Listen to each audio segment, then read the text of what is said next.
So in today's program, I'm going to talk to you about quite a few different things, mainly talking to you about liquidation and some of the things that you will need if you're buying a liquidation pallet.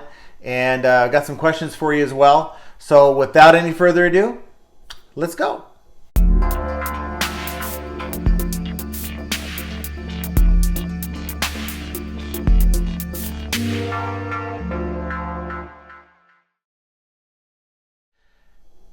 How's everyone doing out there? Welcome back to the channel. This is John from Flippin Ain't Easy, and today I wanted to talk to you about liquidation with my liquidation pallet that I talked to you guys about a week or two ago, the B-Stock pallet. Still haven't received it. Just got an email today from the freight carrier. They're telling me the 1st of February, but it could be sooner. They're going to try to get it out to me. We're talking one state over, so really, in my mind, there's no reason for this long of a delay. The only thing I can think of is they're dealing with one pallet, and a lot of times these freight carriers, they will wait until they can fill up a truckload, and with pallets that are coming to a specific area, and that usually is the delay for a lot of these freight shipments. And it's just the reality of things. It's something that I have to put up with. I've dealt with it before. It's frustrating. I ordered this over 2 weeks ago, and I've been wanting to show you guys this pallet unboxing.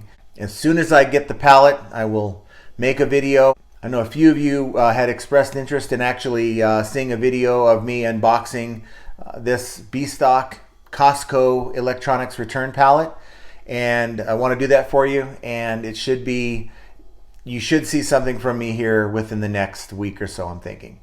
Now, while I'm on the topic of liquidation, I know a lot of you out there source from yard sales, source from thrift stores, and any of you who've ever bought liquidation, at least customer returns liquidation, know that a lot of these companies, your Walmarts, your Targets, your Amazons even, their employees seem to like tape and sticky things.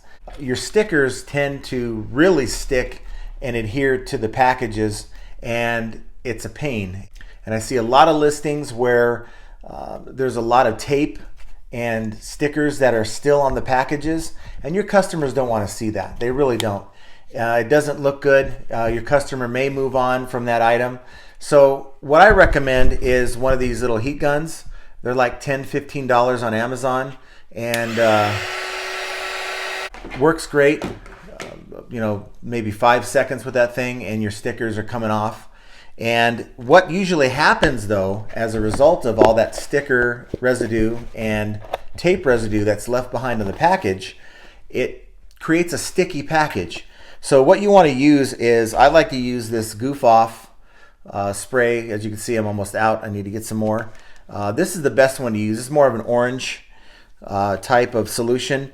There is something called Goo Gone, and I have this as well, but I try to go with the goof off over the Goo Gone because it has a little more of an oily base. So this is their base formula. There is one that's actually in like an aerosol canister. You want to avoid that because that is the heavy duty stuff. That will eat plastic. Maybe you buy something at a yard sale or a thrift store and there's a black marker on the tag or something else. This takes that off really well too. Now you can use this. It's a little less harsh. It's also goof off. It's your household formula.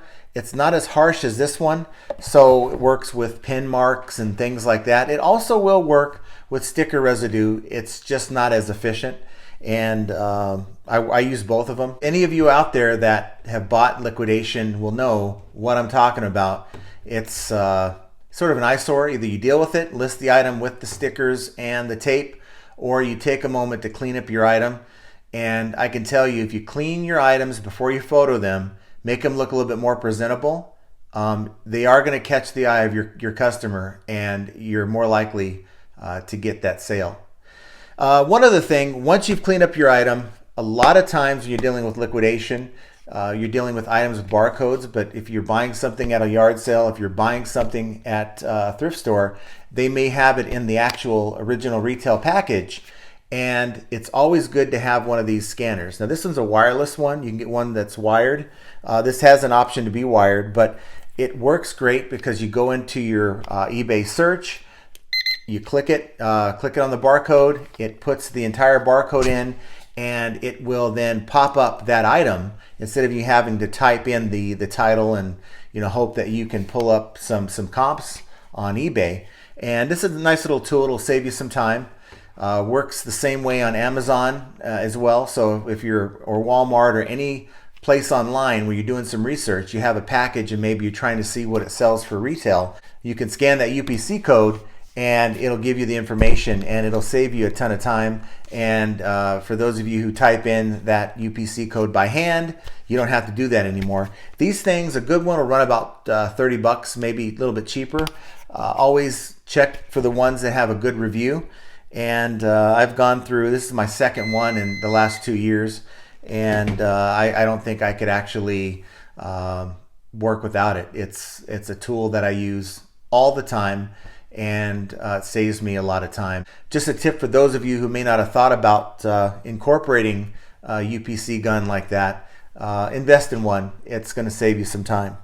Wanted to ask you guys what you think about listing programs. I just signed up for List Perfectly. They're not sponsoring this video by any means. I checked on some of the other ones. Not sure if there's a really big difference at all. I'm sure they all accomplish the same thing. Wanted to know what you guys think of it. I was hoping that List Perfectly actually allowed me to just quickly incorporate my listings all from eBay over to, say, Mercari. I wanted to get more listings on Mercari.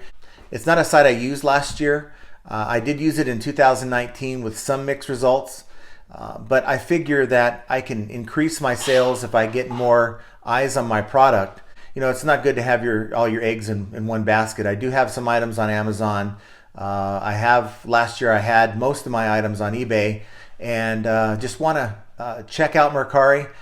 People have told me that it's changed a little bit. What do you guys think? Put your comments down below. Have you had recent experience with Mercari? Is it working out for you?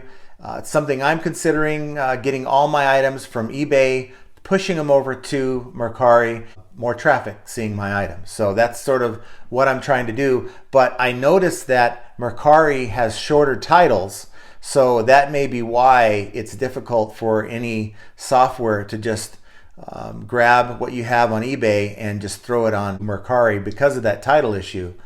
And so we'll see how it works out. I'm trying to figure out how I can take my existing listings that are on eBay, push them over to the List Perfectly software, and push it as part of my library so I can just maintain all of my listings through that. Another downfall to a listing program, a lot of the listers that I've seen, is that if an item sells on eBay, you need to be quick and jump on your phone if you're out and about, or on your computer if you're at home or whatever, and get that item deleted off of the other site so that you don't have a double sale going on. And I was looking to see if there's any known software that's reasonable that has that feature. I haven't come across any. If you have some ideas, thoughts on List Perfectly, or if you have an idea of a better lister that accomplishes some of the things I'm trying to do, please leave that information down below. My sales are kind of hit and miss lately. I have a pallet that I'm picking up, $7,500 of Amazon customer returns. I think I paid about 400 bucks. So it's actually about 7-8% of MSRP. A lot of different items. It is manifested. Looks like about half of the stuff was over my pricing threshold point of over $40 MSRP. And so I'll double, triple my money. I'm not all that excited about it. The numbers would make you think that I would be, but it's not the greatest. But you got to keep replenishing your product, because as you sell the items, you don't want to run out of product and find yourself, waiting for a B stock pallet like I am now going on 3 weeks. So do me a favor, guys. Hit that like button. If you haven't subscribed to the channel, please do so. I have a few things I'm working on. We'll be doing a live stream here very soon. So I want to make sure that you guys are subscribed and you've hit the notification bell icon so that when I announce when that's going to happen, you'll be alerted, because I want as many people as possible on that live stream because we want to answer your questions. And I'm going to have, hopefully, I'm going to have a special guest on that show. I can't really announce it yet because we're still discussing if we're going to be able to do that or not. But I will announce that as soon as I can get a confirmation. But there will be a live stream, whether I have a guest on there or not. But I need your support. I need you to participate and get on that live stream so I have some content to talk about. Otherwise, I'll be asking myself questions and no one wants to hear that. I can do that on these videos. So guys, it's a short video tonight, but do me a favor, keep listening, keep making those sales, and know one thing, that flipping ain't easy. And we'll talk to you here really soon.